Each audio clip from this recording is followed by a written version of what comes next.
6 বছর আগে সিআইডির তৎকালীন এসআই আকসাদুজ্জামানকে অপহরণ করে ডিএমপির গোয়েন্দা বিভাগের বেশ কিছু সদস্য।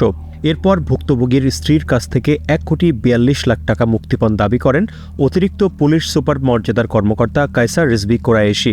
তাদের মধ্যে কথোপকথনের একটি অডিও তখন সামাজিক যোগাযোগ মাধ্যমে ছড়িয়ে পড়েছিল। ঘটনার তদন্ত শেষে সম্প্রতি কায়সার কোরায়েশিকে চাকরি থেকে বরখাস্ত ও তার টিমের অন্য 5 পুলিশ সদস্যকে বিভিন্ন ধরনের শাস্তির সুপারিশ করা হয়েছে। মামলার বিভাগীয় তদন্তকারী কর্মকর্তা ছিলেন ডিএমপি ট্রাফিক বিভাগের মতিঝিল জোনের উপকমিশনার দেওয়ান জালাল উদ্দিন চৌধুরী। এ বিষয়ে কথা বলতে গত 11 এপ্রিল প্রথম আলো তার সঙ্গে যোগাযোগ করে। এ সময় তিনি জানান, আলোচিত ওই ঘটনার তদন্ত প্রতিবেদন তিনি জমা দিয়েছেন। ওই মামলাটা তো আপনি তদন্ত শেষে প্রতিবেদন জমা দিয়েছেন না?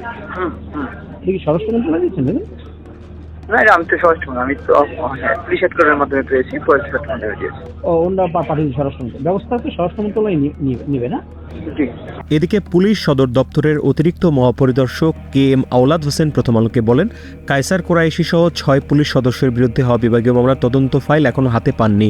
তদন্ত প্রতিবেদন তার কাছে গেলে এ বিষয়ে কথা বলতে পারবেন।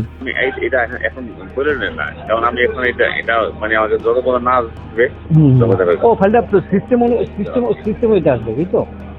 হ্যাঁ।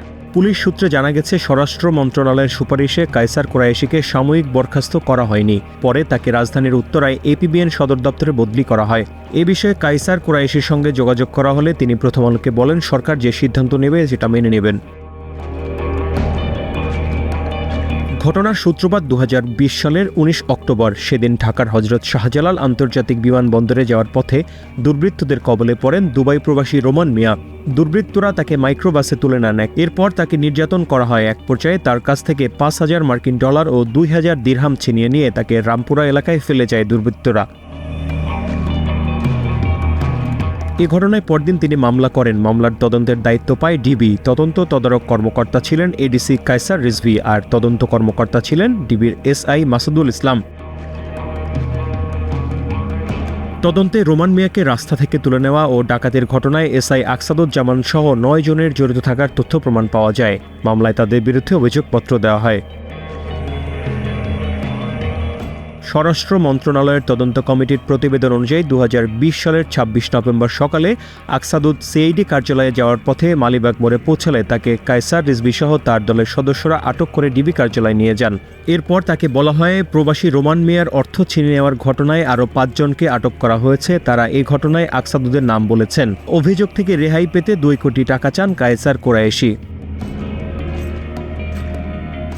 এরপর কায়সার কোরায়েশির ফোন দিয়ে আকসাদুদ হোয়াটসঅ্যাপে তার স্ত্রীর সঙ্গে কথা বলেন। পরে আটক ব্যক্তিদের সবাইকে মুঠোফোনে তাদের স্বজনদের সঙ্গে কথা বলতে দেওয়া হয়। কথামতো সবাই আকসাদুদের বাসায় টাকা রেখে যান।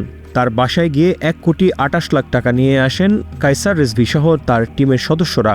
এরপর আকসাদুদকে আবার ডিবি অফিসে নিয়ে যাওয়া হয়। পরে তার স্ত্রী কায়সার রিজভীকে আরও 14 লাখ টাকা দিলে 28 নভেম্বর আকসাদুদ ছাড়া পান।